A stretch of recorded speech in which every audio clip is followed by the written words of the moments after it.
Segunda-feira, 11 de julho de 2025. Futuro, transformação, debate, conhecimento. Está no ar o Poder do Rio. Falamos de outubro de 2018. Ele foi eleito governador do estado do Rio de Janeiro com 4.675.000 votos. Quase 60% dos votos válidos, enquanto que o seu adversário naquela época, naquela ocasião, Eduardo Paes, recebeu 3.134.000 votos, 40% dos votos válidos. Ele saiu do anonimato. Ele surpreendeu nas eleições de 2018. Mas o seu governo foi interrompido exatamente por um processo de impeachment motivado por alegações de corrupção na área da saúde durante a pandemia. Só que ele está de volta. De volta nesse momento, aqui no Poder do Rio, para conversar com você. Eu, meu amigo, meu irmão, Rodrigo Mandarini, vamos entrevistar agora o juiz federal Wilson Witzel. Obrigado pela sua presença, governador. Eu que agradeço, Fábio Barreto, muito obrigado pelo convite. Parabéns aí o seu novo trabalho, A todos nós, essa eu e o nova Rodrigo Mandarini. oportunidade, também o Rodrigo Mandarini, que estou aqui hoje tendo o prazer de conhecê-lo. E estou aqui à disposição para que nós possamos falar, né, sobre todos os aspectos. Só já deixar bem claro, né, que o processo de impeachment não tratou sobre nenhum desvio de verba do Covid. Isso foi o que foi massificado pela imprensa, mas não é o que está no processo. O que está no processo não tem nada a ver com Covid-19. O que está no processo foi uma decisão que eu dei num processo administrativo que contrariou supostamente o parecer da Procuradoria do Estado e eu fui julgado por dar uma decisão juridicamente possível e legal, mas me consideraram que essa decisão foi imoral. Foi esse o critério do impeachment. O fundamento foi simplesmente que eu dei uma decisão que não estava adequada. Eu, como chefe de Estado, eu não estou obrigado a aceitar o parecer do procurador do Estado, até porque eu fui juiz federal, nunca fiquei vinculado a parecer, muito menos do Ministério Público Federal. E prometi 8 hospitais de campanha, no meio da pandemia só consegui fazer 2. Não houve prova pericial, não houve demonstração de desvio de valores, não houve absolutamente nada que pudesse demonstrar que houve qualquer desvio no meu governo. O processo de impeachment foi um processo político. Uma política do Rio de Janeiro, que a gente vai falar sobre ela, que não queria que eu continuasse governador.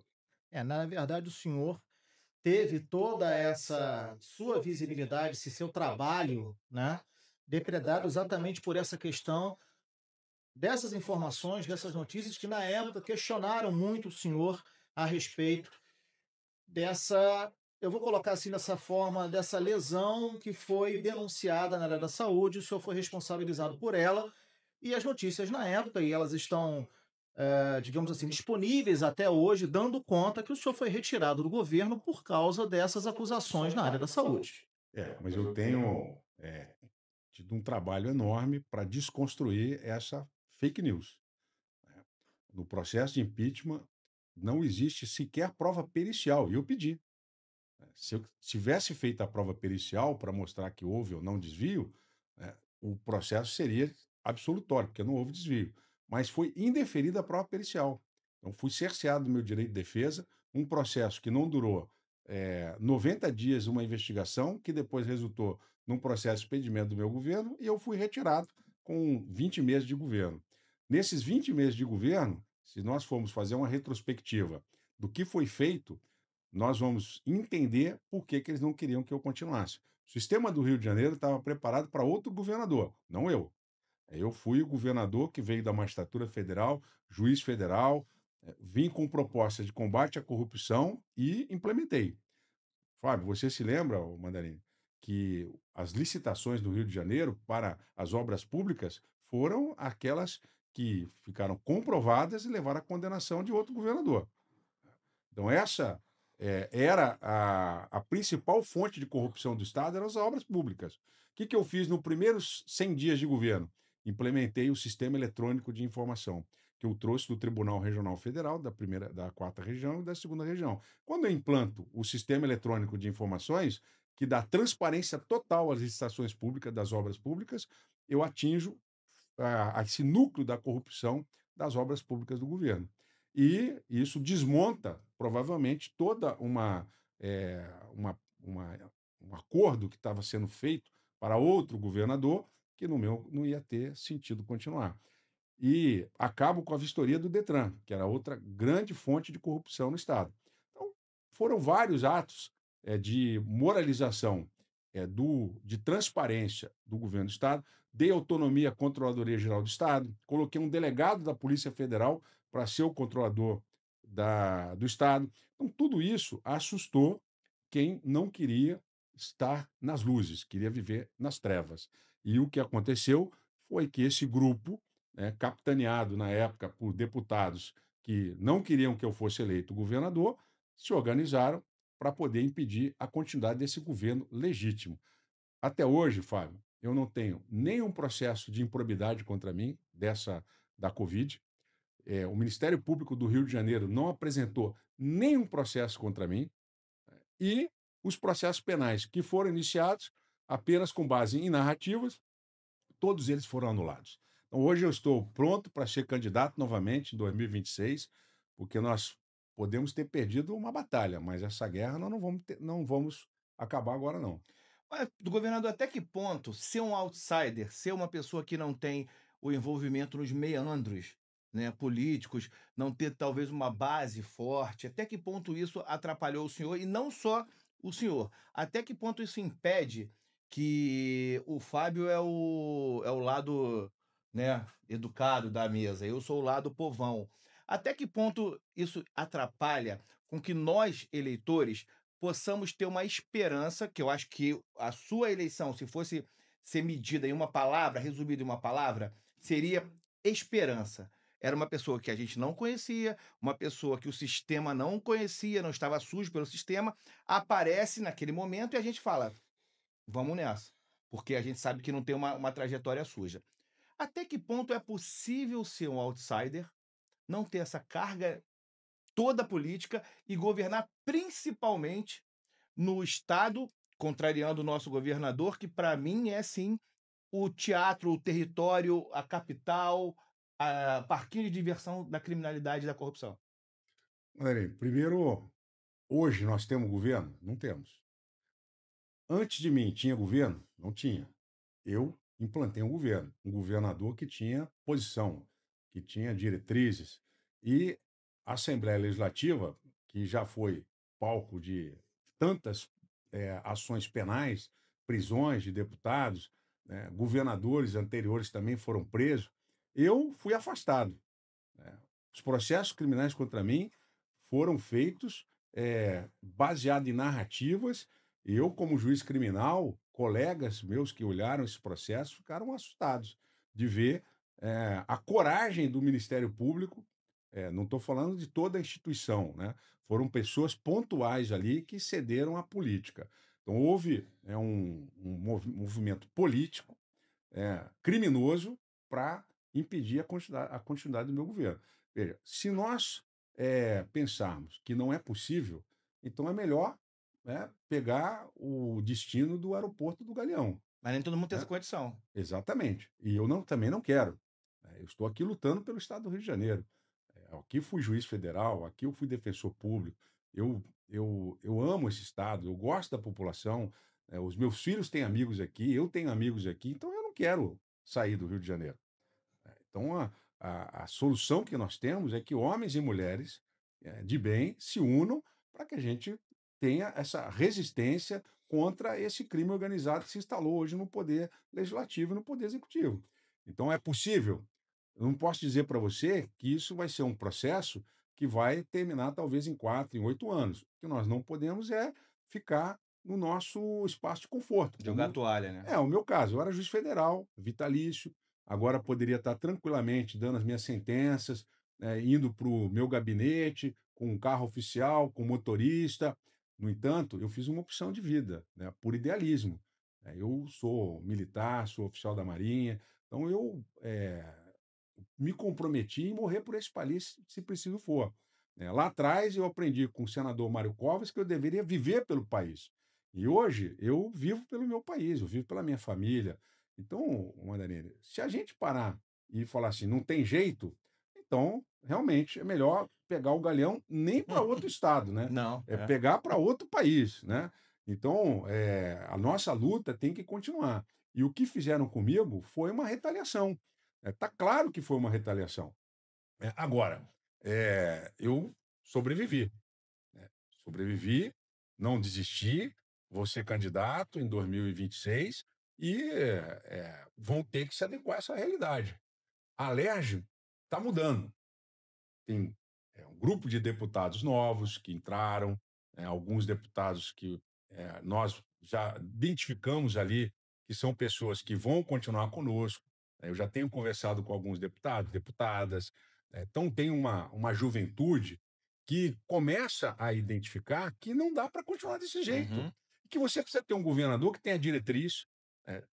Tudo que eu fiz no governo em 20 meses foi mais do que qualquer outro em 20 anos, né? E que estão tentando estragar, né? Pega a concessão da SEDAI.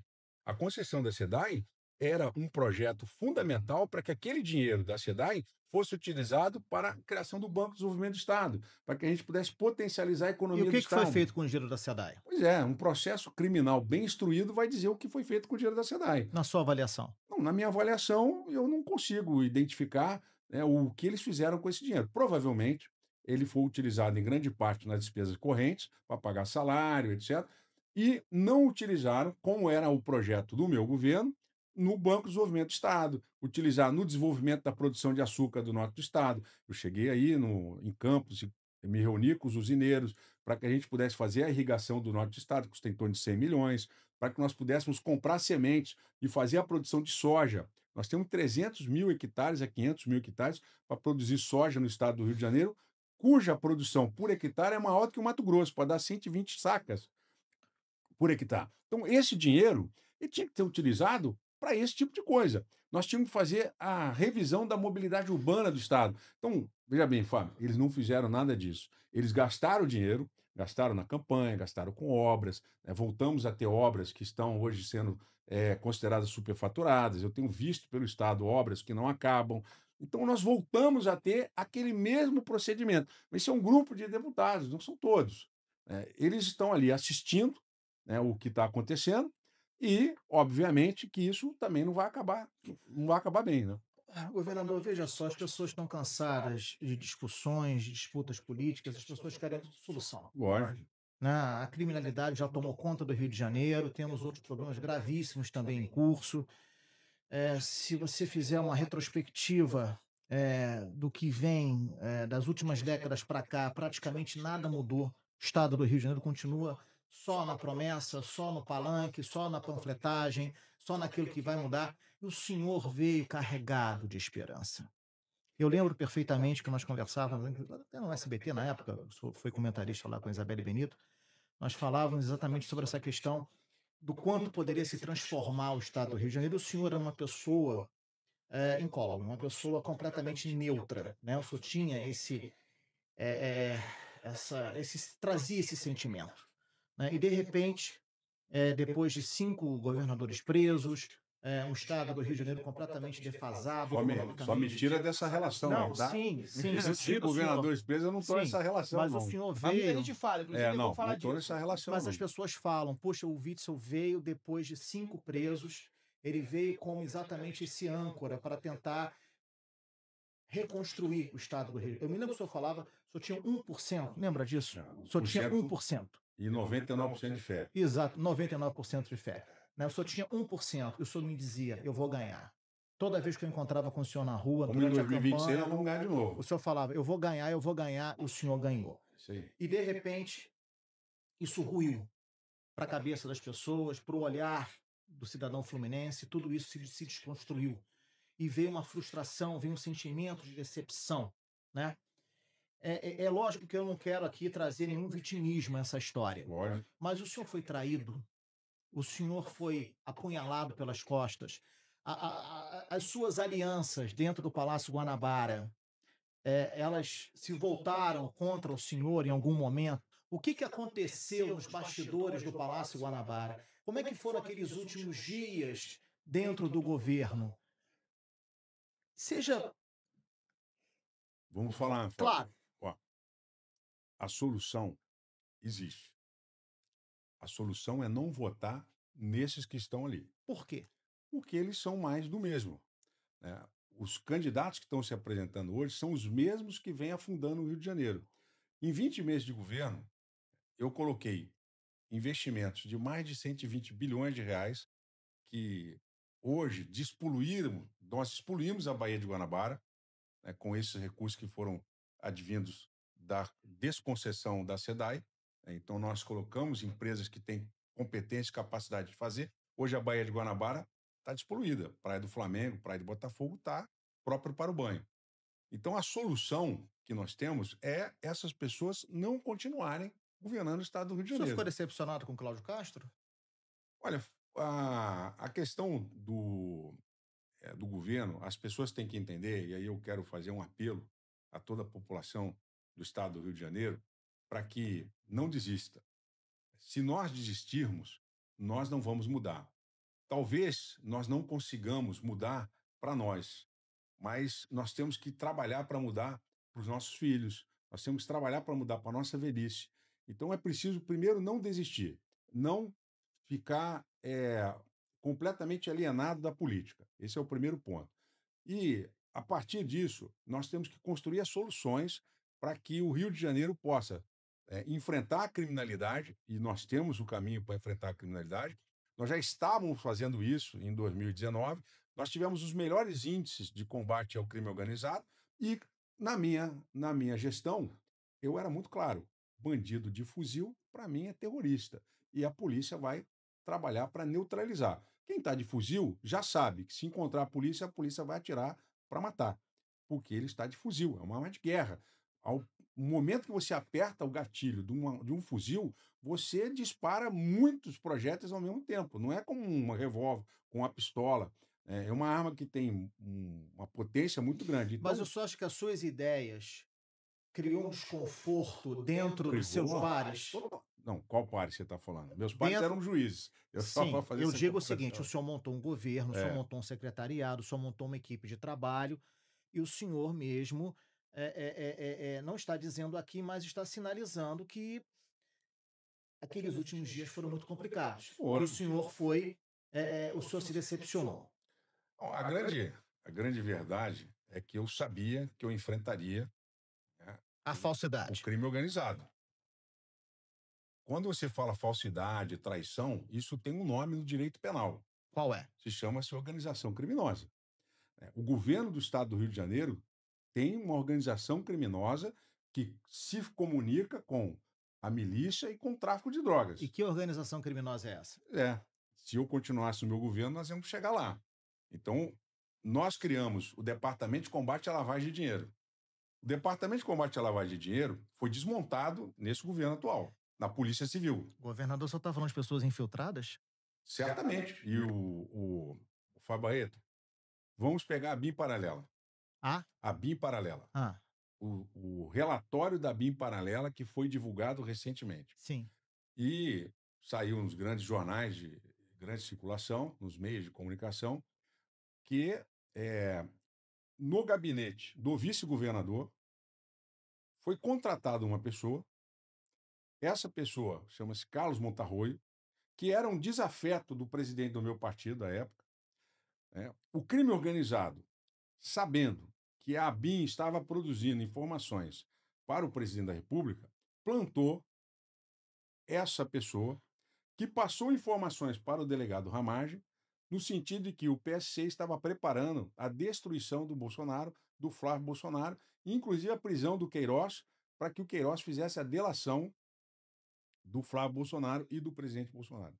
Isso está na página 921 do relatório da Polícia Federal sobre a BIM paralela. O presidente da República, ele, sabendo ou não, nomeia o Carlos Montarroio no gabinete da presidente da República em retribuição ao trabalho que ele prestou. Supostamente um trabalho de informação.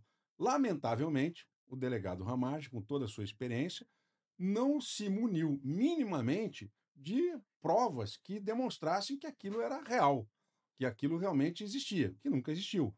Mas isso foi suficiente para que o presidente da República tirasse a base de apoio da Assembleia Legislativa do meu governo. Foi quando o Flávio Bolsonaro, em novembro de 2019, ele comunica que ele seria oposição ao governo Wilson Witzel e obriga todos os deputados a deixarem a minha base. Veja, o crime organizado que tem os seus deputados, eu vou citar a deputada Lucinha, que foi investigada como uma das madrinhas da milícia do Zinho. Lembrando que, quando eu assumi o governo, eu dei independência à Polícia Militar e dei independência à Polícia Civil. Hoje, você vê que a Polícia Civil não consegue ter secretário de Polícia Civil, toda hora está mudando. O Departamento de Combate à Lavagem de Dinheiro foi desmontado e usaram como desculpa a DPF, né, das favelas para dizer que não tinha operação nas comunidades. O crime foi se ampliando, foi se fortalecendo, foi fazendo barreiras e hoje está muito mais fortalecido do que estava em 2018, 2017 e 2019. Então, esse crime organizado que tem deputados infiltrados, evidente que uma investigação vai identificar isso, esses deputados ali, com o crime organizado, precisavam tirar a base do presidente Bolsonaro comigo. Envenenaram o presidente com esse sujeito, e hoje você vê que o crime organizado no Rio de Janeiro tomou conta. O senhor teve embates e discussões com o Bolsonaro. Sim, olha só, a minha relação com o presidente, ela é muito antiga, né, com o Jair Bolsonaro. Eu conheço ele há muitos anos, né, como Na época, militar. disseram que o senhor tinha traído ele. Eu não considero isso traição. Eu considero que fizeram com que ele entendesse que foi uma traição, através desse Carlos Montarroio. Com isso, ele tira o apoio do meu governo e prepara E a todo história o das cenário. gravações, que o senhor chegou a dizer que o senhor tinha umas gravações em relação aos deputados da LERJ, isso causou uma inquietação, causou uma perturbação, causou realmente um alvoroço O Fábio, dentro da é muito Assembleia. fácil você acusar sem provar. Ah, E a política vive de narrativas e não de provas. Eu costumo dizer sempre que, num processo criminal, as narrativas da política dificilmente conseguem se sustentar. sim, elas não se Você materializam, né? vamos pegar Não aqui se o exemplo do materializam. governador lá de Minas Gerais, o Pimentel. Uhum. 5 anos para se defender, para depois dizer que não tinha provas. Mas naquela época, o que aconteceu, governador? Não, mas é isso. Eu fui eleito e o sistema do Rio de Janeiro não estava pronto para o governador Wilson Witzel, estava pronto para outro governador, nós sabemos. Esse seria o preferido para ser eleito naquele momento. A deputada Lucinha, inclusive, é do partido desse candidato, né? É do PSD, aqui no Rio de Janeiro. A deputada Lucinha senta no colo dele, bate na cara dele e fala assim: ó, você cumpre. Então, essa relação do PSD hoje com a milícia, né, lembrando que o acusado de matar a Marielle estava até recentemente no governo do município do Rio de Janeiro. Então, essa relação da milícia, do tráfico de droga, das facções, existe sim um comprometimento do poder legislativo.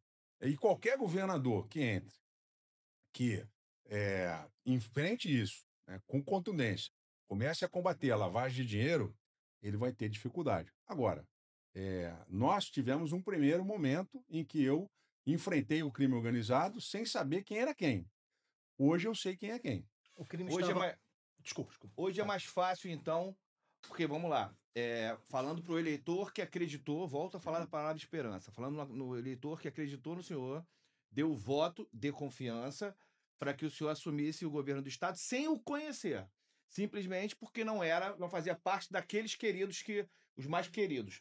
Hoje nós vemos no cenário um super queridão, né, das pesquisas, que todo mundo conhece, e, surpreendentemente, embora todo mundo conheça, ele lidera as pesquisas com folga, o que é, para mim, um tanto quanto surpreendente, não é surpreendente, decepcionante, vamos dizer assim.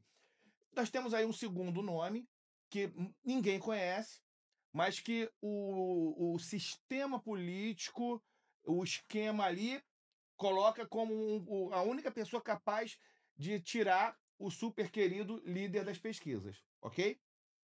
O senhor me diz que o senhor é mais conhecido do que esse segundo, mas o senhor me diz que quem entrar vai ter grande dificuldade. Como a gente pode, quem já deu o voto de confiança ao senhor em 2018, pode novamente dar esse voto de confiança de forma que a sua entrada não tenha uma saída repentina e rápida, né?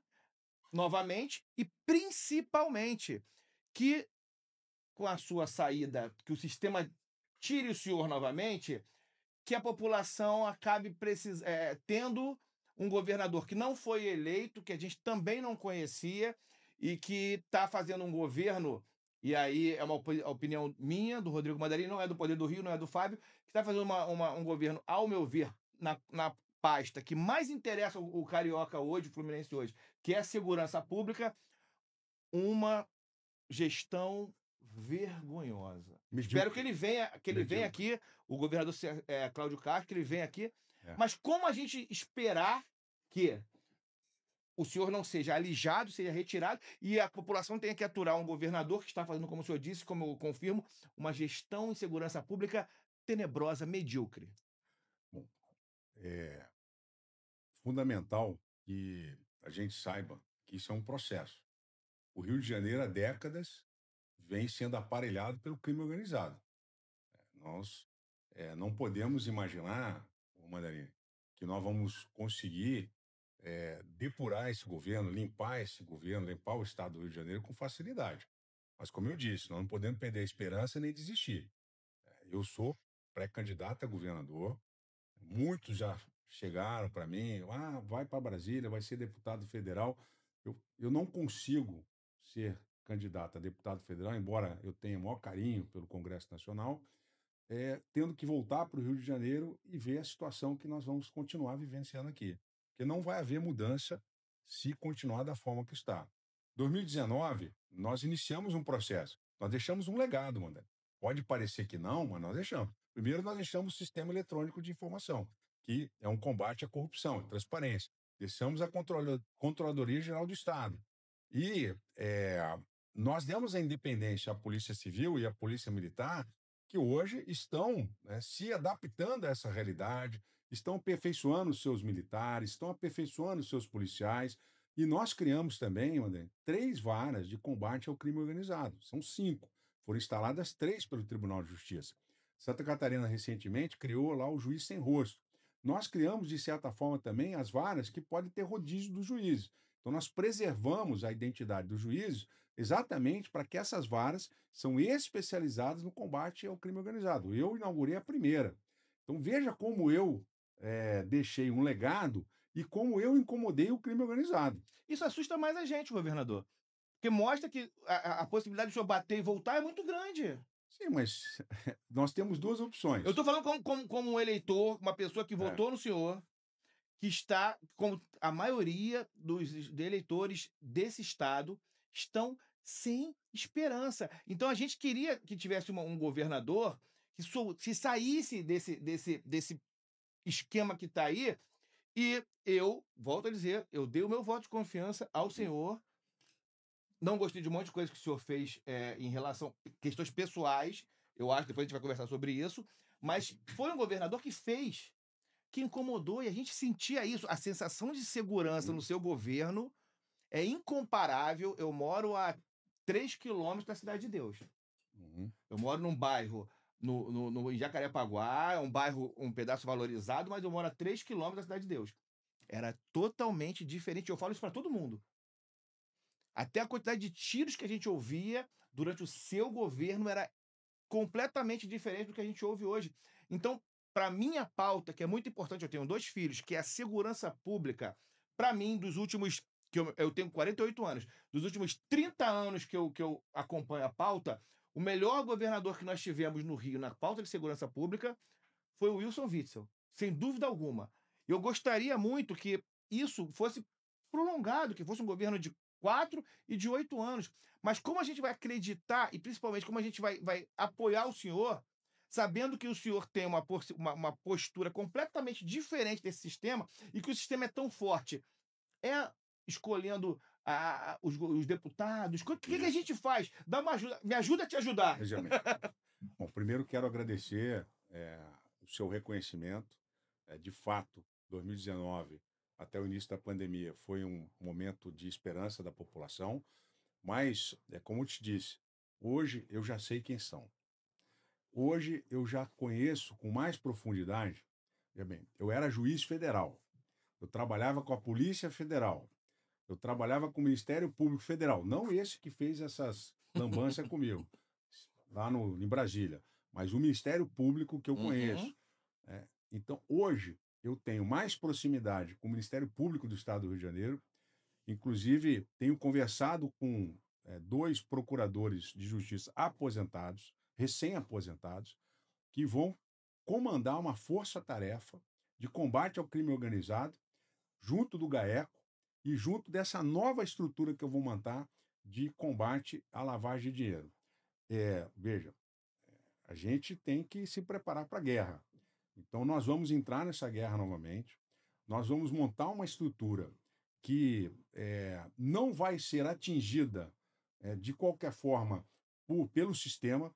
Então, o que eu posso dizer nesse momento, porque essas informações nós vamos tratar de forma muito sigilosa, nós vamos criar, dentro da Polícia Civil do Rio de Janeiro, uma estrutura de combate à lavagem de dinheiro que não vai ser possível de ser desmontada por nenhum outro governo, como nós fizemos no Sistema Eletrônico de Informação. Montamos uma estrutura que não foi desmontada. E eu vou fazer uma estrutura que não vai poder ser atingida por nenhum outro governo. Nós vamos montar na Polícia Militar um grupo de atuação antiterrorismo, porque o combate hoje, digamos assim, nas comunidades mudou. Não é mais o combate que o BOP treinou, é o combate no anti-guerrilha. Hoje, nós estamos combatendo o terrorismo, que tem dinheiro, que tem exército, que está treinado e que está encastelado. Esse tipo de combate, com os equipamentos que a Polícia Militar tem e com o treinamento que tem, não se resolve. Então, eu já estou trabalhando, nós temos um grupo de oficiais trabalhando nesse projeto, que é a criação do grupo de atividade, grupo antiterrorismo. Nós vamos fazer esse treinamento fora do Brasil, Londres, na Scotland Yard. Vamos trazer equipamentos, né, através do Instituto Eutônio Vilela, que é um instituto do PSDB. Nós vamos fazer os estudos necessários para trazer os equipamentos, fazer o treinamento e preparar esse grupo de ação de terrorismo, que vai agir em parceria, né, com esse grupo de investigação de combate à lavagem de dinheiro. E nós vamos trazer também os equipamentos de vigilância aérea, que são os drones militares, que já era para ter sido trazido, porque hoje, o Mandarino, o Fábio Barreto, você não consegue saber a movimentação do crime organizado nas comunidades. Você não sabe onde são as casas. Eventualmente você descobre, né, uma outra casa. Então nós vamos ter realmente a identificação através desses drones, que eu já devia ter trazido, não consegui trazer, porque na hora que você tiver o domínio das comunidades, você tiver a ação planejada, com equipamentos, para fazer a extração de células de comando terrorista dentro das comunidades, junto com a inteligência da Polícia Civil, para investigar a lavagem de dinheiro, e isso nós vamos fazer em 100 dias, é o nosso planejamento. Quanto tempo vai demorar isso? Em 100 dias nós vamos dar resultado. Então, o planejamento que nós estamos fazendo, veja, eu comecei esse planejamento já há algum tempo, né, que eu tomei a decisão novamente de ser candidato a governador. Então, nós já estamos planejando, já estamos trabalhando para que a gente consiga, no governo de 2027, em 100 dias já dar o resultado. E, com isso, nós já vamos novamente dar à população a sensação de segurança. E como é que vai fazer com a Assembleia Legislativa? Hoje eu já conheço as laranjas podres. São muitas, né? Evidente. Olha, Não algumas precisa- já estão o senhor Não caindo. precisa ser gentil, não. A gente Não, sabe. algumas laranjas podres já estão caindo, já perderam força. Ah, sim. Você pode ver que, Uhum. eu não vou aqui falar nomes, Sim. mas algumas laranjas podres já perderam a força. E estão perdendo, porque o dinheiro que eles usam para a campanha, que eles usam para fazer, foram colocadas muitas barreiras. E hoje a eleição para governador é uma eleição de opinião. Então a população vai fazer essa reflexão que o Fábio fez aqui, desmentindo. Eu vou ter oportunidade, Fábio, agora na eleição de 2026, de falar o que eu não pude falar. Eu diria para o senhor que isso é uma pedreira, porque nas ruas as pessoas sempre falam, comentam muitas coisas a seu respeito. de que o senhor decepcionou, que o senhor não fez como deveria ter feito. Inclusive, as pessoas falam, mas o Witzel é muito vaidoso, o Witzel gosta da faixa presidencial. Essa história da faixa irritou. Exatamente. Governador, eu voltei no senhor. Governador. Irritou. Essa história da faixa irritou bastante, sabe por quê? Tá bom. Sim. Porque a gente precisava. Entenda uma coisa que é um papo de um eleitor com o senhor, tá? O senhor representava pra gente naquele momento A saída. a esperança, a saída. A saída. A gente estava num limiar que a gente não podia errar, porque a gente sabe, e pelo menos eu sei, a força do sistema. Eu sei a força, eu sou jornalista há 25 anos, eu sei a força da mídia, e eu sei a força e a falta. Ele é muito educado, ele não vai falar, mas eu sei. Eu sei a falta de caráter da nossa imprensa, principalmente no Rio de Janeiro. Eu sabia que qualquer passo que o senhor desse que pudesse causar algum tipo de problema, eles iam usar isso, porque eles não podiam acusar o senhor de coisas que os outros são acusados. Então, eu quero que o senhor entenda o nosso lado também. Isso é uma bobagem? Eu acho. Mas dá chance a essa bobagem. O senhor acha uma bobagem, mas aquela imagem do senhor descendo do helicóptero, comemorando, né, ali, enfim, o desfecho daquele sequestro do ônibus na Ponte Rio-Niterói, aquilo foi reverberado contra o senhor. Mas eu O senhor acho que sabe nesse disso. caso eu acho que a imprensa reverberou. Mas se eu descer agora, a gente der uma volta aqui vendo? agora, na Avenida José Wilker, onde nós estamos, vou com o senhor agora na padaria e perguntar 98, vão ter uns 3, 4 que vão estar fazendo os negócios ali, mais ou menos, 98% da população. É isso que eu quero que o senhor fale. Porque isso, para mim, e não por eu ser eleitor, mas isso para quem é atingido pela segurança pública, pela insegurança pública, aquela cena para mim foi de. Eu juro por Deus que eu aplaudi. Mas a imprensa deturpou o que aconteceu, porque eu tenho certeza, e a gente pode fazer essa conversa.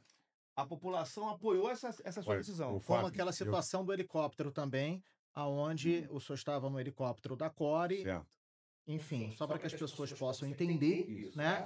Havia ali uma tenda no alto da comunidade, se concentrou tiro ali e depois não era uma tenda do tráfico, era uma tenda de um grupo de religiosos que estava ali. Nunca foi tenda de grupo religioso. Sim, mas o governador na época foi o que foi passado. Eu estou passando para o senhor aqui a ideia que eu julgo que o senhor terá que desconstruir daqui para frente. Olha lá, Fábio, vamos lá. Vamos lá. Coisas separadas, né? Eu sou militar da reserva da Marinha, sou oficial fuzileiro naval, sou ex-juiz federal.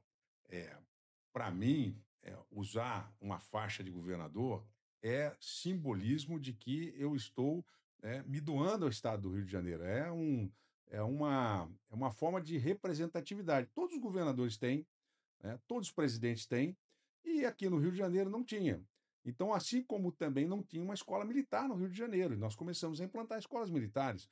Então, o objetivo, nós temos as nossas pautas de direita, né? Nós entendemos que determinados costumes precisam ser resgatados. E o Rio de Janeiro, o governador sempre foi malandro, né? Aí, de repente, chega um governador militar, juiz federal, que quer botar, de certa forma, uma liturgia no cargo, aí a imprensa quer esculhambar. Se eu tivesse aparecido como outros candidatos a governador de tanguinha de crochê, talvez a imprensa aplaudisse, mas eu não sou o cara da tanguinha de crochê. Eu sou o juiz federal de toga, todas as minhas audiências eu fazia de toga, eu sou o militar que enverga o uniforme com esmero, que acredita nesses princípios da hierarquia, da disciplina, e foi uma forma de eu homenagear o Estado do Rio de Janeiro ao determinar que fosse confeccionada a faixa para que o governador simbolicamente recebesse ali o Estado sob seu coração. Quando a gente recebe a faixa ela vem sob o coração do governador. Ou seja, o senhor trata esse assunto como simbolismo. Não só simbolismo, como tradição, como respeito. Na mesma forma como a gente veste o uniforme, pega a espada, tira a espada, desce a espada, né? Abate a espada perante a bandeira do Brasil, canta o hino nacional, é um simbolismo que retrata um resgate de moralismo do Estado. Agora, a imprensa, em grande parte, quer avacalhar isso, quer chamar isso de Vaidade, vaidade, etc. Agora, Traição ao presidente. ego. agora, se eu apareço de tanguinha de crochê, a imprensa vai aplaudir. Né? Ainda bem que esse candidato não ganhou a eleição. Imagina como é que seria Em o Fumoda relação, lá no em Palácio relação, em Guanabara. relação ao episódio do Entendeu? helicóptero na ponte Rio-Niterói, que só desce com o helicóptero comemorando a Ó, morte episódio do... do helicóptero, Fabaeto, veja bem. Veja bem, eu estou se fazendo você as te- perguntas Não tem que problema. a rua Pode perguntar. traz. Veja bem, eu não tenho nenhuma posição Vamos, sobre vamos isso. fazer Vamos o lá. seguinte, a pergunta, já que você está Vamos fazendo lá. a pergunta da população, eu sempre digo isso para alguns outros, Certo. que nunca respondem quando eu pergunto. Hum. Se você estivesse dentro daquele ônibus, qual é Não, o não há governador que dúvida, você não queria há que tivesse lá de dúvida. fora? Não há dúvida. Eu não vou nem Agora, responder porque não há dúvida sobre isso. desci no helicóptero e a população estava há horas parada ali. E me aplaudiram. É. Se você pegar as filmagens, vamos fazer uma comparação aqui, talvez um tanto diferente, mas pega o fim da Segunda Guerra Mundial, quando os americanos tinham matado dezenas de nazistas, explodido a cabeça de um monte de nazista. Claro. Quando terminou a guerra, lá na Inglaterra, em Londres, todo mundo comemorou e foram fazer baile. Né? E até Sim. hoje nós comemoramos o fim da Segunda Guerra Mundial. Então, veja, eu sou militar, não adianta, isso está dentro de mim. Você nunca vai conseguir arrancar um militar que mora É a aqui sua dentro. Não, a personalidade. minha essência, eu fui doutrinado desde criança a ter respeito, a ter dignidade para com a pátria, a ter, né, os meus valores morais. Então, isso ninguém vai tirar. Quando eu me comunico com a minha tropa, né, com a Polícia Militar, com a Polícia Civil, hoje com a Polícia Penal, eles sentem essa relação de reciprocidade porque eles sabem que eu os entendo. E por isso que deu tão certo o meu governo com a Polícia Militar. Porque aqueles policiais, eles iam para a rua fazer o trabalho deles com orgulho. E eles iam em homenagem ao chefe das forças de segurança. Hoje o policial vai para a rua com vergonha. Hoje ele tem vergonha do governador, que é um frouxo.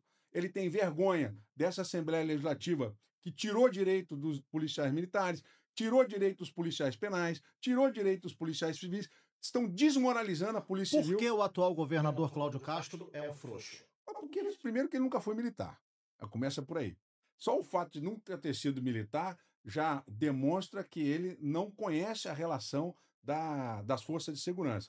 E também nunca se interessou em ter qualquer conhecimento sobre isso. Primeira vez que eu levei ele para fazer exercício de tiro, já se via que ele não tinha uma certa relação, Aptidão. aptidão para aquilo. Então, quem não tem aptidão para conhecer a vida militar, as necessidades do policial, as angústias que passa o policial dentro de uma viatura.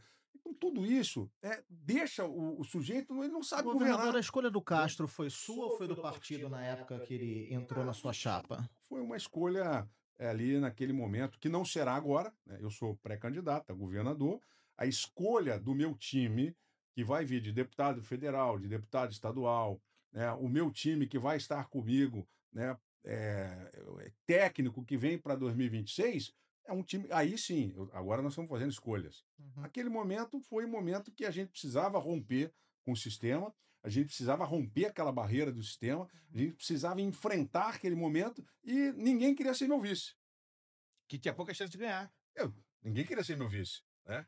Então, o Cláudio apareceu, ele tinha um perfil católico, né? Eu mais ligado à evangélica, à igreja evangélica, hoje congrego na igreja evangélica, eu e minha família.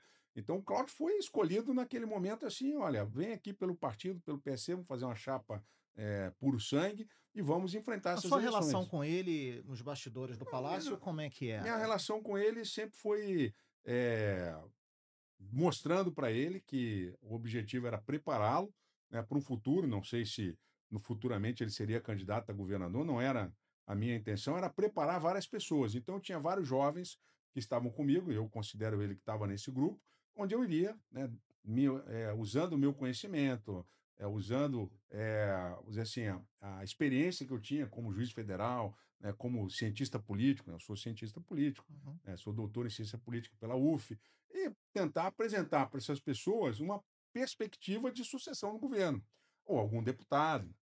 Existia essa ideia de preparação, né, para você ter, né, um futuro. E ele estava dentro desse contexto. Poderia ser ou como poderia não ser. Né? Agora, o que aconteceu é como volto a falar: o crime organizado capturou o Cláudio Castro. Ele foi capturado pelo crime organizado, hoje está claro. que ele não manda no governo. Eu avisei isso a ele, eu falei, você vai ser capturado pelo crime organizado, vai ser refém dessas pessoas e não vai governar. Se você espera sair da história, né, como alguém que tem alguma, vamos dizer, relevância da história, você vai sair pela porta dos fundos, né?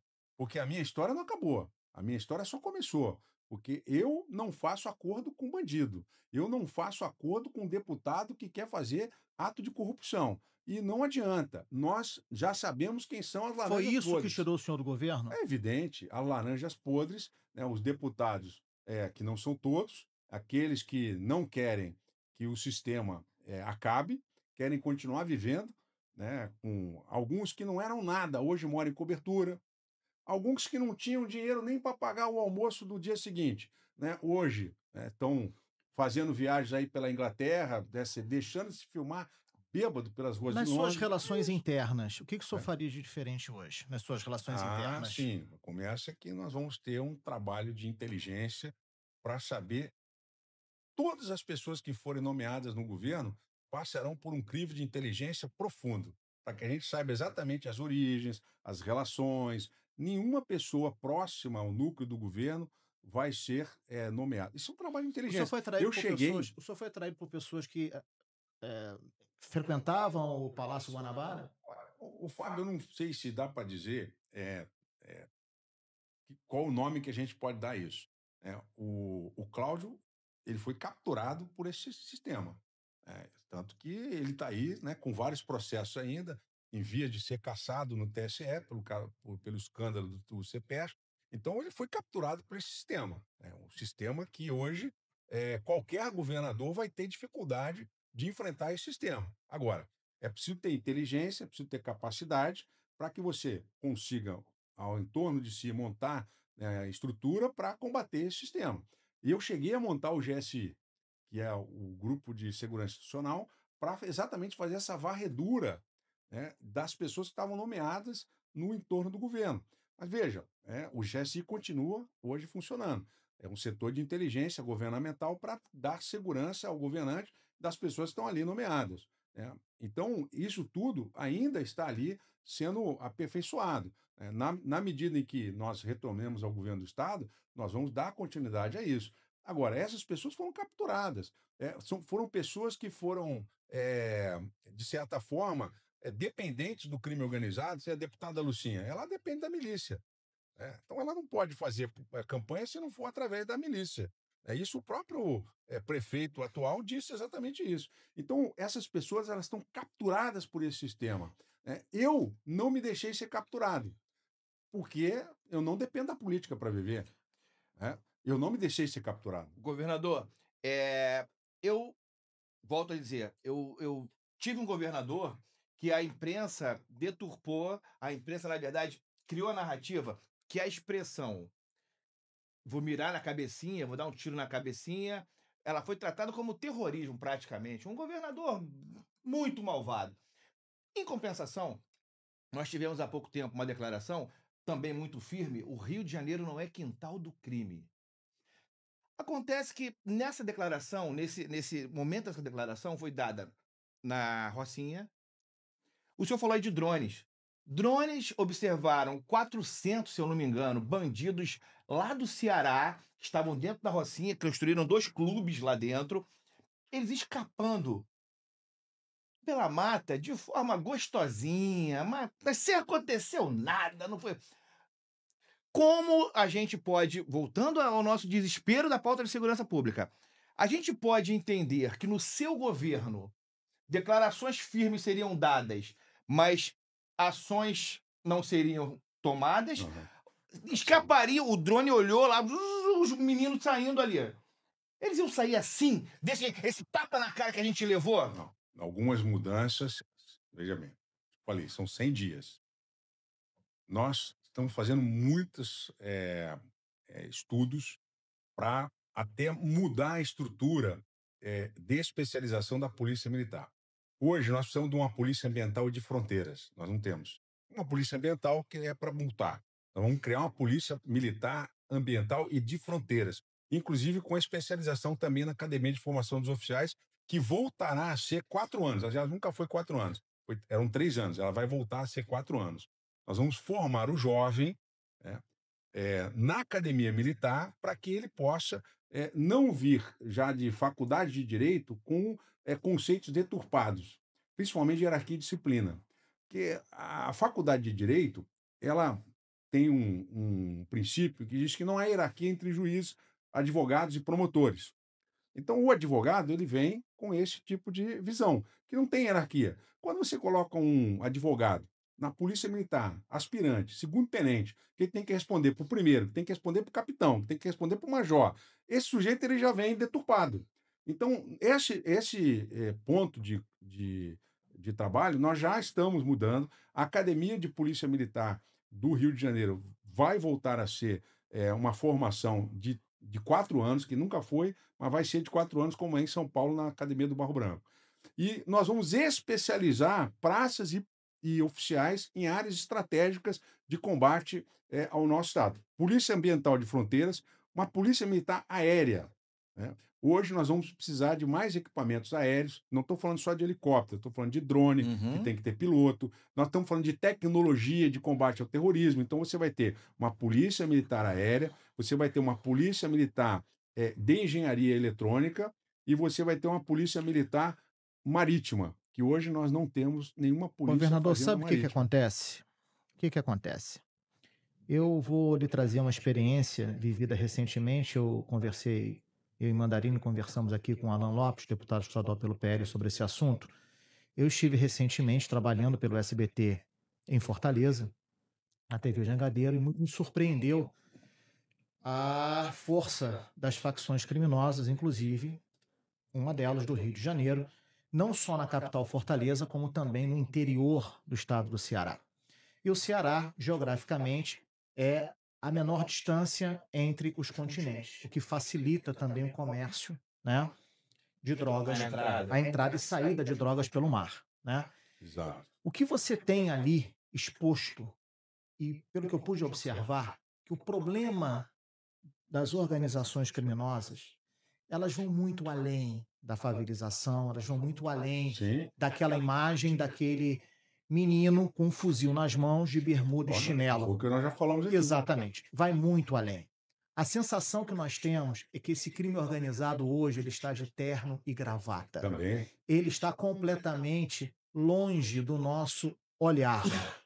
O que nós precisamos entender é que talvez esse combate ele precisa ser muito além desse que o senhor está dando aqui. É necessário esse combate? Sim, é urgente.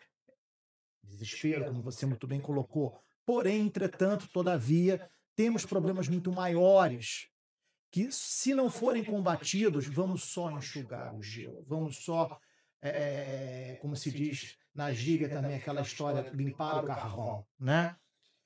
O que é preciso ser feito para que a gente possa combater muito além daquele elemento que está ali com um fuzil na entrada da comunidade? Como nós já estamos falando aqui, nós temos que reestruturar a Polícia Militar para que ela possa agir com Mas as especialidade. instituições não estão corroídas? Sem Não, generalizar? hoje não. Você tem quase 50 mil policiais militares hoje. Sem generalizar. Não, 90, vou te colocar 95% dos policiais militares é de gente decente. Na Polícia Penal a mesma coisa, na Polícia Civil, nós temos sempre as laranjas podres. O que falta é dar confiança. O que falta é orientação. Veja, uma tropa, ela tem que ter orientação. Hoje não há orientação. Hoje os comandantes de batalhão estão sendo escolhidos politicamente.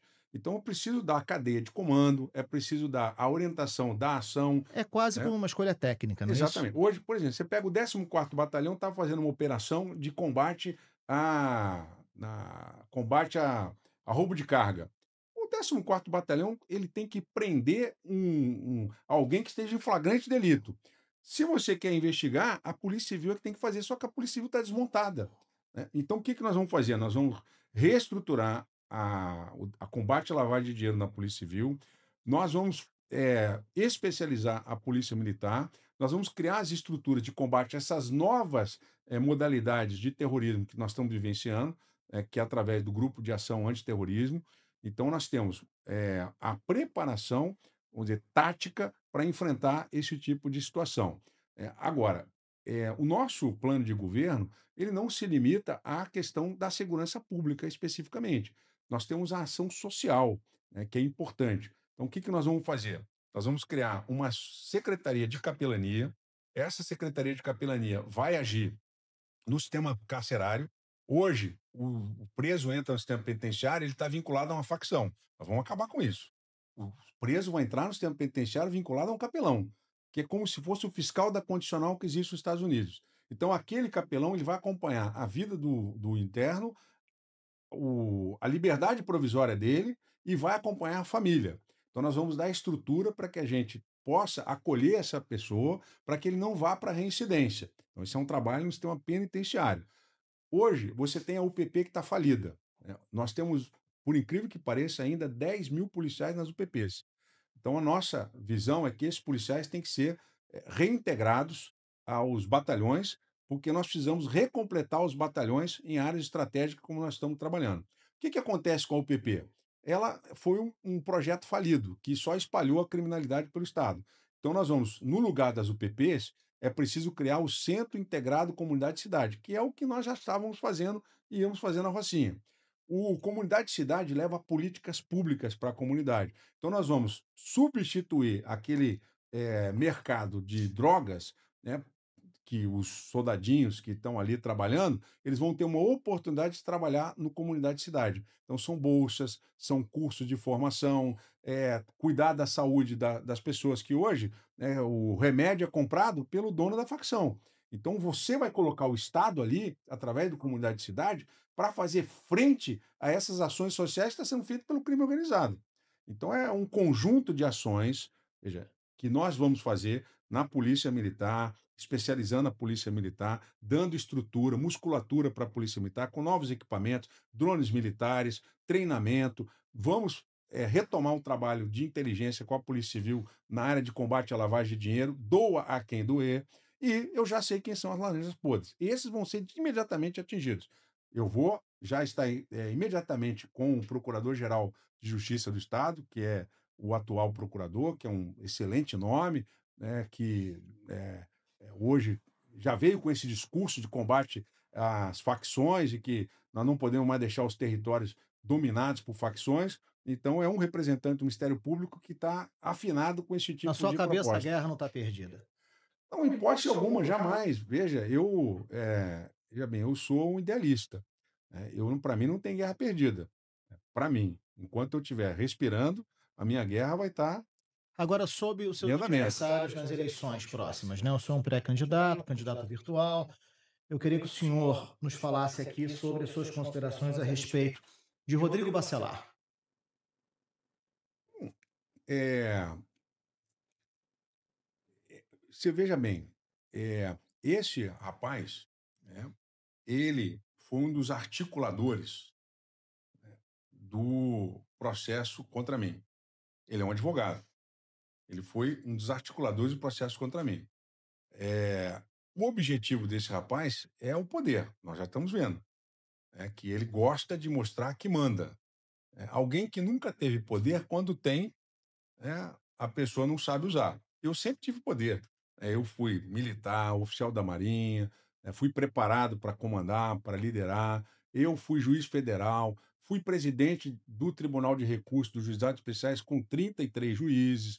Então, veja bem, a vida da pessoa, ela vai preparando ela para exercer a liderança, para exercer o poder que lhe é otorgado pelo Estado. Agora, determinadas pessoas que surgem do nada e são aproveitadores, foi um aproveitador. Ele traiu o próprio mandato dele como deputado, se prestando a fazer um processo para tirar um governador eleito, né? Tudo que estava ali, ele como advogado, minimamente, poderia avaliar que aquilo não tem fundamento. Mas ele levou aquilo adiante. Ele cooptou os demais colegas dele e prometeu, né? Certamente ali tem um grande acordão que ele está cumprindo com os deputados, só não está cumprindo com o povo, porque a população não está satisfeita. Mas o acordão dos deputados está lá, foi eleito por unanimidade, porque ele está agradando os deputados de alguma forma, né? Agora, isso não significa que o resultado em políticas públicas é o mesmo. Então, o que esperar de alguém que quer agradar a política, mas não está nem um pouco preocupado com a população. Nós não podemos esperar nada, muito pelo contrário. Então, esse sujeito, que eu não sei nem se continuará candidato até o final, né, porque a própria política hoje já começa a enxergar nele alguém que não vai ter a menor condição de conduzir o governo do Estado, né? Eu tenho certeza, ô Fábio, que muitos deputados, não estou dizendo que, estou te falando, lá tem muita laranja podre, mas também tem muita gente boa que entrou depois da minha saída, na eleição de 22, e que provavelmente vai ter uma nova mudança. Eduardo Paes. O Fábio Barreto, ele é um bom prefeito, né? Dentro das possibilidades, a população até gosta dele como prefeito. Na minha visão, faz muita dívida. Recentemente pediu 6 bilhões de reais em empréstimo. Então, é uma turma que gosta de fazer dívida. Ele vem dessa escola de que faz dívida e outro paga, né? Tem até um prefeito da Baixada Fluminense que certa vez disse para mim: governador, vamos fazer dívida, o outro paga. Eu falei: rapaz, não é assim. Nós já estamos com 280 bilhões de reais em dívida para pagar com esse pensamento. Então, ele é um prefeito que foi eleito, que deve continuar prefeito. Falando em prefeito, né, o que o senhor achou dessa situação envolvendo Washington Reis, Eduardo Paes, a saída do Washington do governo Cláudio Castro? Como é que o senhor enxergou isso? Bom, me parece que a situação do Cláudio é complicada porque ele prometeu muita coisa para muita gente. Para ele poder se manter no governo, né, ele, com a ideia de que ele teria que conceder para todo mundo, né, como aqui o Mandarino falou, né? O que faltou eu fazer? Não, faltou eles que têm que mudar, não sou eu que vou mudar. O senhor falou muito não. Eu falei, vou continuar falando, não adianta, né? Quando vieram com essa história de CEPERJ para mim, eu falei, não vou fazer, né? Vieram falar comigo de história de CEPERJ, eu falei, não, foram 2 deputados, né, que eu acredito que não serão reeleitos, tá? São 2 laranjas podres que já vão... São 2 deputados, que eu não vou dizer o nome deles, mas que foram na Liga das Escolas de Samba, na Liesa, dizendo que tinha autorização minha para entregar a eles 3 milhões de reais. Aí o presidente da Liesa veio falar comigo. Eu falei, mas não tem aqui. Para que os 3 milhões? Não tem essa autorização, ninguém fala em meu nome. Então, esse tipo de coisa que é inaceitável. O senhor recebia muitos pedidos Veja bem, nesse nível? Veja bem, eu não, ninguém falava isso comigo, não. Não chegava até o senhor? Não chegava até a mim, de jeito nenhum. Mas como é que o senhor percebia que isso estava acontecendo? Veja, eu soube de muitas coisas depois que eu saí do governo. Pessoas que pediam dinheiro em meu nome, né, falavam seu nome. Falavam no meu nome, né, e principalmente na Assembleia Legislativa, né, alguns deputados, e diziam que tinha autorização do governador para receber. Agora, governador, o senhor infelizmente ficou estigmatizado de que saiu do governo por causa de corrupção, por causa disso, por causa daquilo outro. Como é que vai ser isso? Bom, eu não tenho nenhuma sentença penal condenatória contra mim. Se alguém chegar para o senhor e falar assim, Witzel, você é corrupto. Para a pessoa ser corrupta, primeiro você tem que ter uma sentença penal condenatória transitada em julgado. Sim, claro. Você não pode adjetivar uma pessoa, né? Agora, é importante, Fábio Bahia, você analisar o livro, né, não só pela capa, pelo que as pessoas escrevem na capa. Então vamos analisar a minha história. Tá? Pega o meu passado. Eu fui juiz durante 18 anos. Julguei processos bilionários. Saí do TRF2 homenageado. Está lá na seção judiciária do Rio de Janeiro uma foto minha homenageado pelo Tribunal Regional Federal e pelos meus colegas. Nenhuma outra situação que possa minimamente indicar que em algum momento eu, como juiz, tive uma conduta antiética. Sempre fui um juiz que decidi questões complexas e até envolvendo muito dinheiro. Envolvendo dinheiro e até políticas.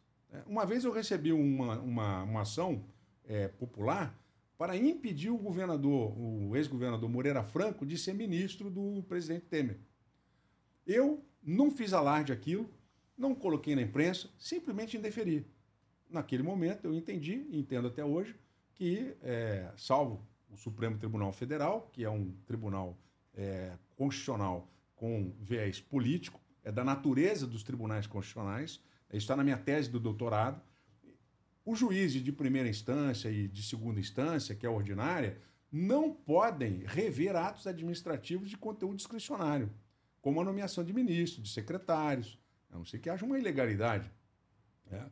Então, é preciso ter esse tipo de equilíbrio. E eu dei essa decisão, não liguei para ministro, não liguei para ninguém, para o presidente.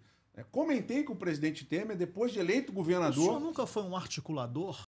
Articulamos muitos projetos no governo do Estado, mas todos aqueles que eram dentro da legalidade, dentro da moralidade. Aquela Então, história de que ninguém governa sem um centrão. Desculpa, Mandarini, perdoe. Não, mas bem, eu não me importo, veja, de discutir nomeação de secretaria nem de cargo. Eu não me importo discutir, sempre discuti isso com os partidos. Veja, quando eu assumi, cada partido que se comprometeu comigo na minha base, eles receberam a secretaria, mas com diretrizes.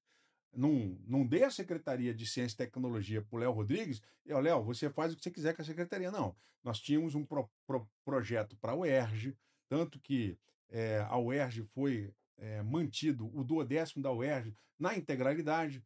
Eu recebi recentemente uma carinhosa mensagem de alguns servidores da UERJ que estão esperançosos com o meu retorno ao governo do Estado, porque nunca foram tão bem tratados como no meu governo, e eles estavam temerosos do meu governo. Então, cada secretaria tinha exatamente diretrizes a serem cumpridas. Eu dava 3 diretrizes para cada secretaria cumprir. E a execução orçamentária que eu acompanhava. O governador, não era hábito do governador acompanhar a execução orçamentária, acompanhar os contratos, saber que Só dava o dinheiro. só dá o dinheiro. Então, por exemplo, se eu desse para a Secretaria de Turismo do Otávio Leite, Otávio, eu falei para ele, você vai ter 50 milhões para fazer a promoção do Rio de Janeiro, empresas aéreas, nas feiras internacionais. Isso foi, né, uma novidade do turismo do Rio de Janeiro, porque o Rio de Janeiro não tinha uma promoção. Como é que o sujeito vai sair lá da Europa para vir para o Rio de Janeiro se ele não conhece o Rio de Sem Janeiro? saber, sem E as informação. próprias agências de turismo não têm isso. Então, eu cobrava e Resultados. acompanhava a execução orçamentária. Né? Então, assim, eu fui um governador que não dei espaço para corrupto respirar. Essa é a grande realidade. Então, se você quer fazer parte do meu governo e você quiser trabalhar de forma honesta, nós temos um projeto para 2027. O senhor falou aí que não se deve levar um livro pela capa. Atrás do senhor, eu tenho aí, tem 2 livros que eu gostaria que o senhor, se pudesse falar deles, falasse para esses 2 personagens. Se o senhor quiser olhar, até lá, ó. Em cima, não, vou deixar o de cima para depois. Atrás do senhor, no seu ombro esquerdo, tá o ex-presidente Fernando Henrique. Um presidente que, talvez, até aquele momento, era um presidente que representava o Antipetismo. antipetismo. Muito obrigado. Isso é sempre muito gentil, não preciso falar. O antipetismo, ok? Acima nós temos o presidente Bolsonaro, que também representava o antipetismo. O senhor se apresenta como o candidato ou como uma figura também antipetismo, que eu poderia usar aqui outros elementos, outros adjetivos, mas eu não vou usar aqui não. Mas o senhor se apresenta como o anti isso tudo que a gente está vendo aí. Até que ponto esses dois, os eleitores que colocaram Fernando Henrique Cardoso e Jair Bolsonaro na presidência, que são antipetistas, eles podem confiar que o próximo governador, Wilson Witzel, vai os representar e como pedir a eles que novamente dê o voto de confiança? Porque os eleitores que deram o voto de confiança são os eleitores daquelas 2 figuras que a gente tem aí atrás. Exato. Veja bem, o presidente Fernando Henrique Cardoso, ele assume a presidência com uma missão dificílima de desaparelhar o Estado. E eu participei da juventude do PSDB, do Instituto Teotônio Vilela, e acompanhei esse desaparelhamento do Estado. E foram feitas várias privatizações que foram necessárias. Algumas hoje eu entendo que talvez nós tenhamos que retomar o caminho da estatização, como, por exemplo, é preciso repensar a questão previdenciária e as ações da Petrobras podem ser recompradas por um fundo. Mas isso é uma discussão que, inclusive, tem sido já objeto de discussão dentro do PSDB, né, para um programa de presidência da República. Acredito que o PSDB vai ter um candidato a presidente em 2027, para 2027, e eu tenho compartilhado as minhas ideias com o partido sobre a questão da Previdência. Então, o Fernando Henrique Cardoso, ele pegou um Estado aparelhado, então desaparelhou o Estado, né, criou as agências reguladoras, que foram importantes para dar credibilidade ao processo de desaparelhamento do Estado, né, mostrando que nós estávamos de acordo com, né, os parâmetros internacionais, a criação das agências reguladoras, criou o Plano Real, né, que foi, né, o maior avanço econômico do nosso país de toda a história. Não, nem Rui Barbosa conseguiu, com a política do encilhamento, resolver o problema que nós tínhamos econômico, e o governo do PSDB, Fernando Henrique, resolver esse problema. Então, um governo muito técnico, de gente muito inteligente, que trouxe para o Brasil uma tranquilidade. Quando chega em 2002, eu, na época, recém-aprovado no concurso para juiz federal, eu conversei com alguns amigos. Falei, olha, eu não sei como esses caras vão deixar o país quando eles saírem. E qual foi o resultado depois de 2 governos Lula, um governo Dilma e meio, e o país entregue com um endividamento público acima de 80%, uma situação insustentável de perda da nossa capacidade industrial, que até hoje nós fizemos várias reformas da Previdência sem resolver o problema da Previdência. Então, a situação que, infelizmente, se formou depois da saída do governo do PSDB nos trouxe para esse momento que nós estamos vivendo hoje. E, a partir do momento que o presidente Bolsonaro é eleito, ele é eleito com essa visão de, novamente, né, retomar um processo de crescimento do país, com a possibilidade de desenvolvimento econômico, manutenção dos pilares da economia, com o pensamento na época do ministro Guedes. Então, veja bem, Mandarina, é uma visão nacional. A população ela consegue dividir bem a visão do voto dela para presidente, que tem como parâmetro a situação econômica, é a dona de casa que vai comprar no supermercado e o custo está alto. Moral também. Moral também. Moral também, favor. evidente, é lógico, evidente. Então, você tem essa preocupação econômica, preocupação moral, né? Agora, uma eleição para governador, o tema que mais hoje incomoda a população do país todo na eleição para governador é a questão da segurança pública. Que sem segurança pública você não traz empresa, você não consegue dar condições para as pessoas saírem investimento nenhum. não atrai investimento. Então, nós temos que trabalhar nesses 3 pilares do Estado, que é a segurança pública, a questão social e a questão econômica, né? De uma forma de menor intensidade do que a questão federal. Governador, o que as pessoas querem é ir e vir. Exatamente. Então, só para concluir aqui, o Mandarim falou. Então, os 2 presidentes cumpriram aquilo que prometeram. No governo Bolsonaro, até o momento em que ele não foi envenenado contra mim, nós estávamos trabalhando. Mas o crime organizado precisava tirar a relação minha com o Bolsonaro. E eu ainda disse a ele, falei, na última conversa que eu tive com o Jair Bolsonaro, eu falei, olha, presidente, estão te envenenando contra mim. Nós tivemos essa conversa no estaleiro. Que época é isso? Foi na época do submarino, que a gente foi, eu e ele, que ele ali disse que ele não ia permitir uma vingança contra ele e tal, e olhou para mim. Eu falei, presidente, é a última vez que talvez nós conversemos. O senhor está errado. Tá?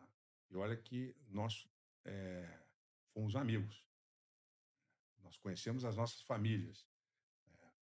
O senhor está errado. Eles vão me tirar, vão te tirar, e o resultado eu nem sei qual vai ser. O senhor previu tudo isso. Falei isso para ele. O senhor sabia que o senhor ia cair Eu falei e para sabia o que iria acontecer Falei, com ele. presidente, eles vão me tirar porque eu sou... Naquele momento eu seria o sucessor dele. E havia um acordo com ele, inclusive, né, de termos um candidato à sucessão de direita. O Tarcísio não existia. E eu falei sempre para o presidente Bolsonaro, falei, presidente, o judiciário é um trabalho que tem que ser feito diferente desse que está sendo apresentado para o senhor. Juízes são vitalícios. Não se pode esgarçar a relação com o Poder Judiciário dessa forma. O senhor sentaria à mesa hoje com o Bolsonaro? Voltaria a conversar com ele normalmente? Eu não tenho problema de falar com ele.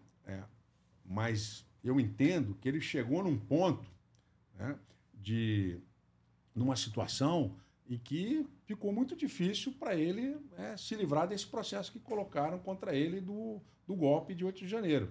Mas assim, processo difícil. Só interrompendo o senhor, mas o senhor sabe que o contingente político, o coeficiente que ele tem ali, a base política dele é muito forte. Sim. O senhor sabe também que a única, eu posso dizer com muita tranquilidade, a única forma que o senhor tem de vencer ou passar, pelo menos chegar no segundo turno da eleição, é com apoio dos eleitores de direita, que são eleitores da base do Bolsonaro, ok? Os eleitores de direita da base do Bolsonaro, eles não conhecem o atual candidato do presidente Bolsonaro. Alguns que conhecem não querem esse candidato. Mas quem é o candidato? É o Washington ou é o Bacelar? Então, nesse momento é o Bacelar. Mas o que eu digo é o seguinte, qualquer um que seja, estou falando isso como eleitor, volto a falar no CPF, sou eleitor do Jair Bolsonaro.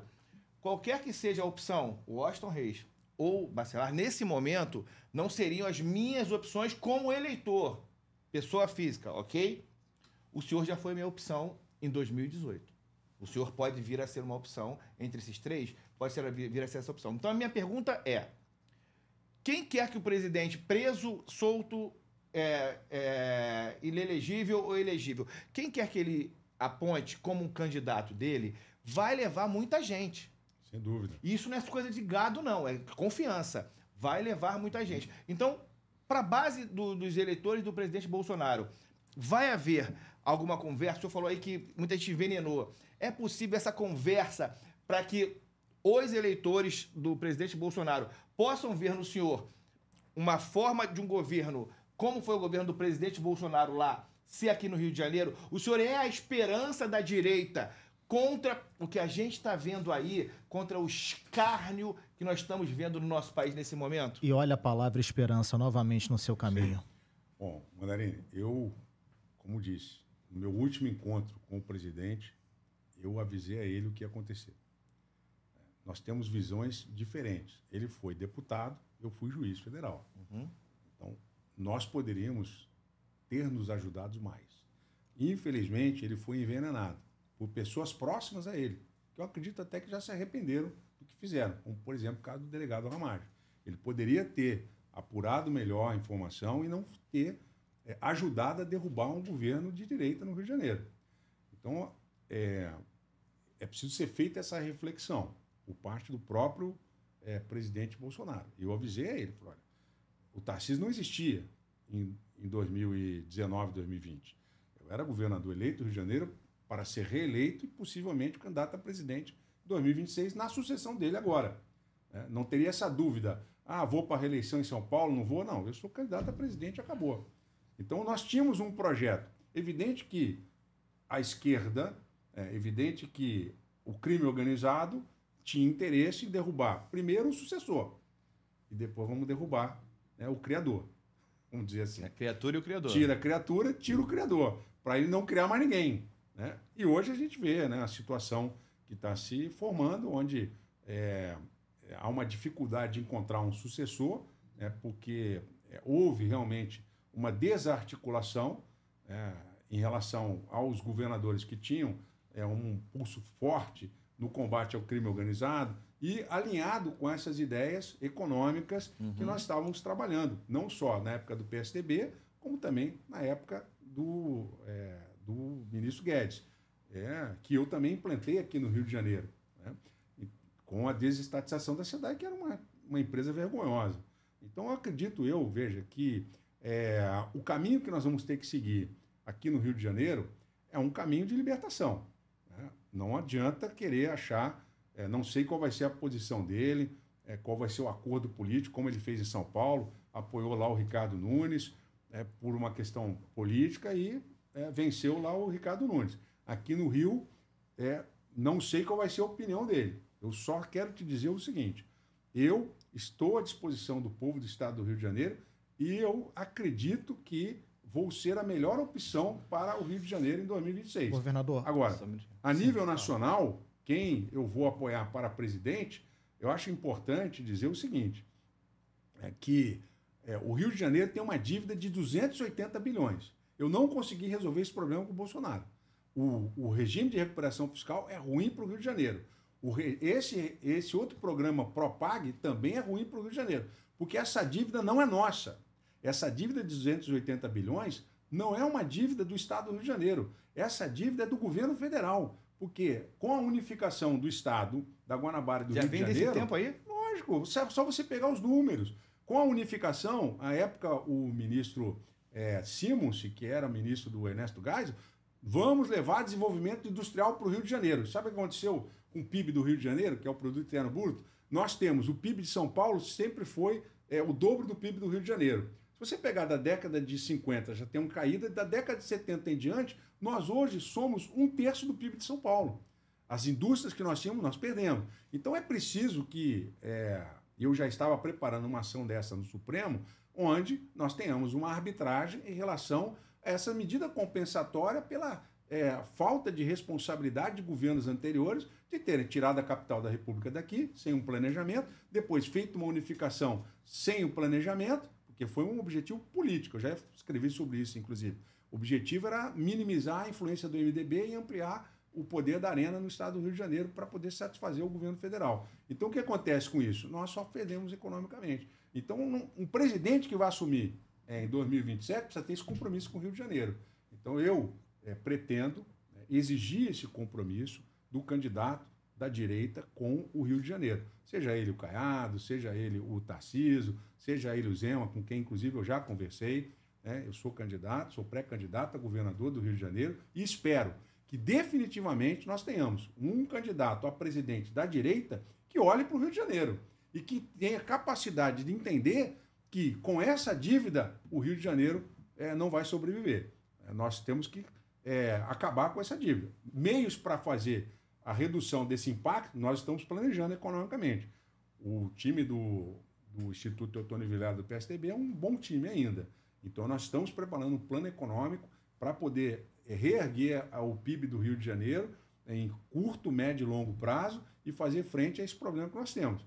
Mas eu volto a dizer, eu espero que a escolha do presidente da República, que nós possamos apoiar, tenha esse compromisso. Senão, a gente vai chover no molhado novamente. No segundo turno, então, as pessoas, os eleitores, os espectadores, os assinantes que são de direita, eles podem acreditar, então, o senhor indo para o segundo turno. Vamos trabalhar muito na forma prática.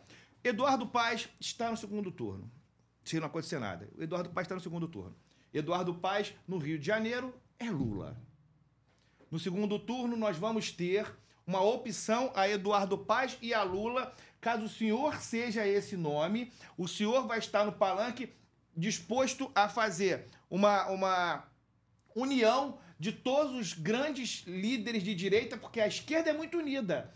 Eles fazem todos aqueles esquemas dele ali e eles não largam a mão de ninguém. Eles não largam a mão. E aí a gente tem que pagar o preço. O senhor vai ser o responsável por puxar a mão. Esquece papo, esquece quem traiu, esquece quem fofocou, esquece quem falou nada. Vamos pensar daqui pra frente. Porque a gente vivia do passado, a gente só tem problemas passados que trouxeram a gente desse quadro. Vamos pensar daqui pra frente. Com o presidente Bolsonaro preso, solto, mas no seu palanque, no segundo turno, para derrotar a esquerda no Rio de Janeiro, a direita pode subir e vai ser bem-vinda. Sem dúvida, vai ser sempre bem-vinda. Eu não tenho nenhum problema com a direita, não tenho problema com Flávio Bolsonaro, não tenho problema com Jair Bolsonaro. Veja bem, não fui eu que os abandonei, eles é que me abandonaram. Deixa isso pra lá, não vamos lembrar desse assunto que abandonou, sim, não. Mas vamos voltar. Bem, eu não tenho esse problema. Tá? Eu tenho minhas propostas, tenho minhas ideias e que nós possamos congregar isso. Porque hoje tem um deserto de ideias. Ninguém tem proposta nenhuma. É só articulação política. Nós não podemos governar o Brasil, e muito menos o Rio de Janeiro, sem ter um plano. Hoje não tem plano.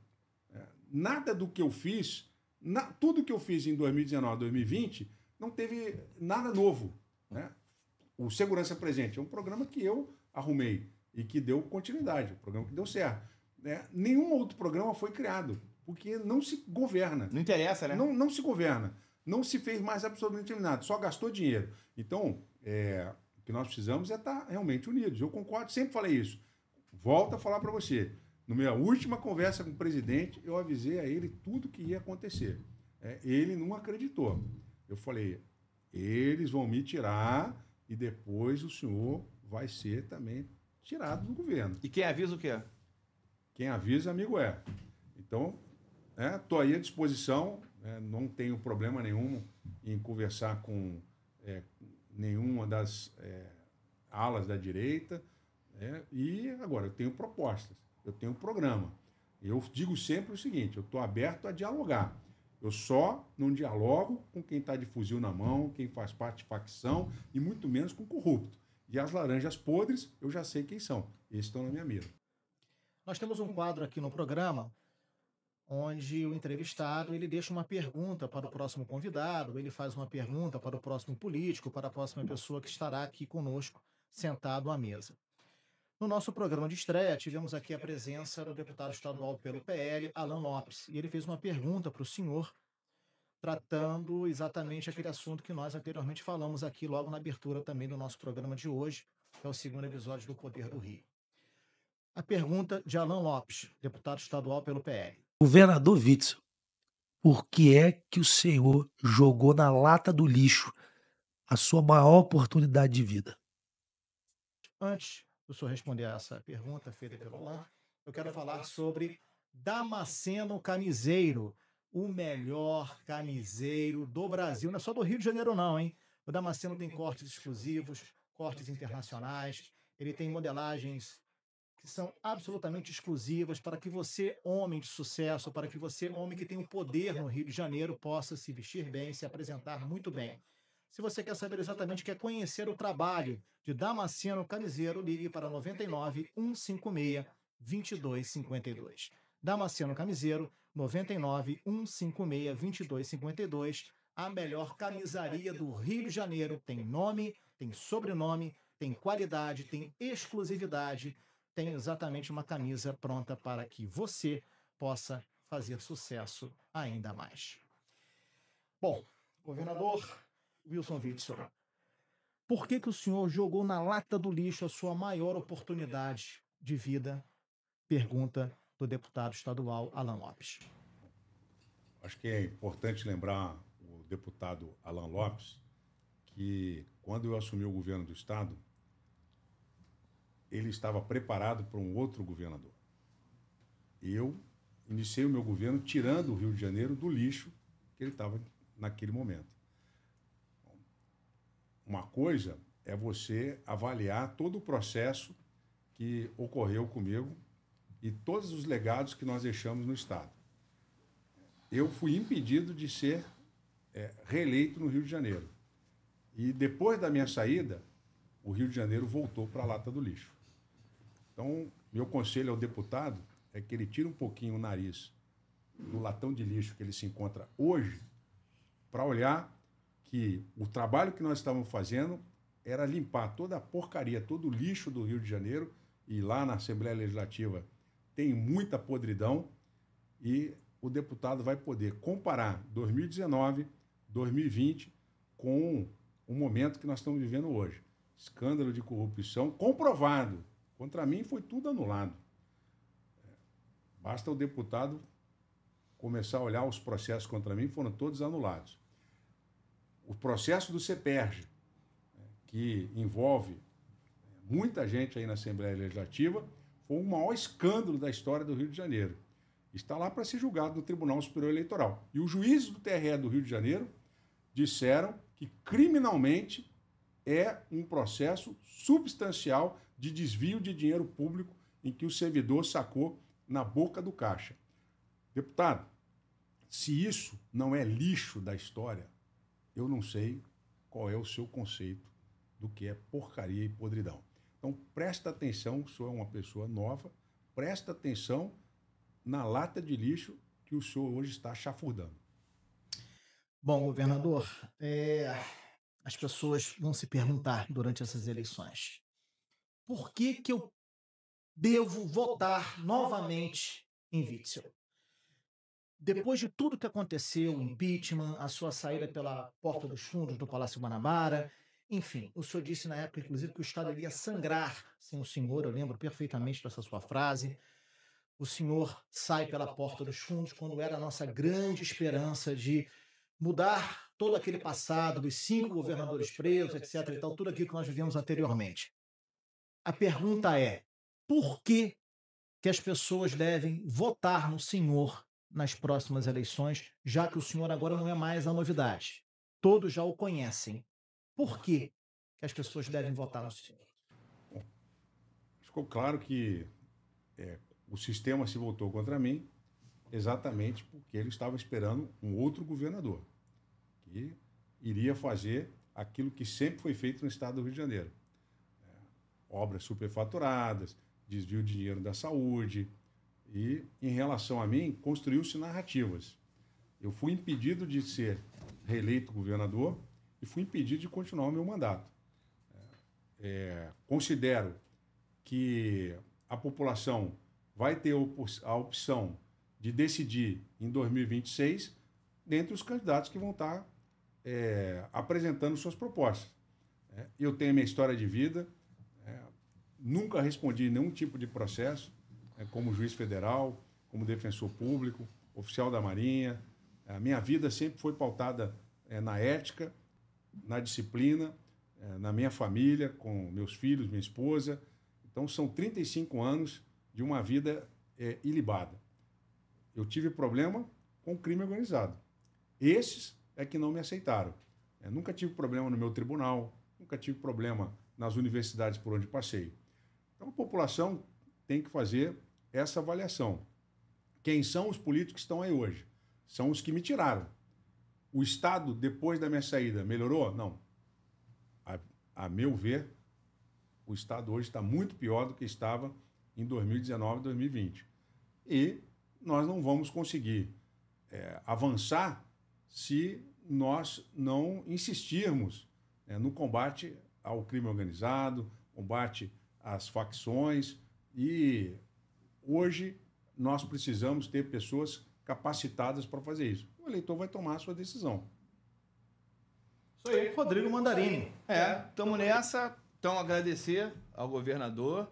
Queria também aproveitar aí, já tem o Damasceno Camiseiro, também falar para você que quer gravar o seu podcast. A gente aqui do Geral Pod vai ter o maior prazer de receber o seu projeto, de receber o seu podcast, seu canal, sua videoaula, enfim, seu conteúdo. É só vir procurar. Eu vou colocar aqui embaixo também os nossos contatos e a gente vai ter o maior prazer, porque aqui Geral Pod. Então, se você quiser patrocinar também o nosso programa, o Fábio é que o Fábio é o cara educado. Eu sou geral, é Geral Pod o nome, é Maracanã, geral. Se quiser patrocinar aqui o nosso canal que está começando agora, também entre em contato com a gente, está aqui nossos links aqui embaixo. Pode vir ser um parceiro do nosso projeto. Nós estamos começando aqui agora e volto a dizer, se quiser lançar aqui o seu projeto aqui no Geral Pod, teremos o maior prazer em trabalhar com vocês, ok? Fábio, meu irmão querido, obrigado, meu amigo. Eu quero agradecer pela presença de Wilson Witson aqui no nosso programa. É uma presença ilustre. O que eu quero falar para você que está nos assistindo agora, que o importante é que você decida bem, mais uma vez, que o seu voto seja validado, que o seu voto tenha uma reverberação a seu favor, para que a gente possa sair desse momento tão difícil, tão angustiante que estamos atravessando em várias circunstâncias, para que você possa ter o seu direito de ir e vir preservado. Isso que é o mais importante, não é, governador? Ou seja, que as pessoas possam ter esse sentimento de cidadania resgatado, para que as pessoas possam se sentir respeitadas por aqueles que essa população coloca ali no poder. As suas considerações finais. Eu quero agradecer a oportunidade de estarmos aqui hoje, o Fábio Barreto, o Mandarini, pelas perguntas, pela transparência, e dizer que eu tenho 35 anos de vida pública, hoje tenho escritório de advocacia, não dependo da política para viver, mas eu não posso conviver no estado do Rio de Janeiro sem terminar o que eu comecei. Eu quero dar a minha contribuição para a política do nosso estado, para a população do nosso estado e ajudar a quebrar essa roda que vem girando há décadas, onde os políticos entram pobres, saem ricos e a população cada vez está mais vulnerável diante da insegurança, da falta de atendimento hospitalar, né, as escolas públicas do nosso estado, os alunos sem aula, sem uma boa merenda. Então, esse tipo de situação é que nós precisamos estar sempre com a esperança de que vai mudar. E eu tenho certeza que a população do estado do Rio de Janeiro precisa de opções. Eu quero ser uma opção em 2026. Podemos ter perdido a batalha, mas nós não podemos sucumbir na guerra. Enquanto estivermos respirando, temos que ir adiante e lutar pela liberdade do nosso povo, pela liberdade de ir e vir, pelas nossas famílias e pelo nosso futuro. E eu conto com vocês, siga minhas redes sociais, @WilsonWitzel, e vai lá, coloca a sua crítica, a sua solução, sua contribuição para que a gente possa montar um plano de governo participativo para 2027. Rodrigo Mandarini. É isso. Muito obrigado pela presença. Acho que elucidou muitas coisas que a gente queria. Eu acho que foi uma resposta também, como eu me coloquei aqui, aos seus eleitores, às pessoas que podem vir a novamente ser seus eleitores. Acho que fiquei bem satisfeito com o que a gente falou aqui e, novamente, quero agradecer e deixar as portas abertas aqui do nosso projeto. Porque ficou aquela imagem, né, governador, da faixa, ficou aquela imagem, enfim, da ponte Rio-Niterói, ficou aquela imagem do charuto, do uísque que foi fotografado, enfim, aquelas coisas. Enfim, acabou. Agora é olhar para frente. Exatamente. E o povo está precisando de esperança para 2026. Bom, o Poder do Rio fica aqui e volta na próxima segunda-feira trazendo um outro convidado, uma outra convidada, né? E esperamos que, de fato, possamos estar definitivamente levando a você uma informação clara, uma informação objetiva e que você possa cada vez mais votar melhor e escolher cada vez melhor os seus preferidos para o governo do estado do Rio de Janeiro. Obrigado pelo seu carinho, obrigado pela sua audiência e até a próxima. Tchau.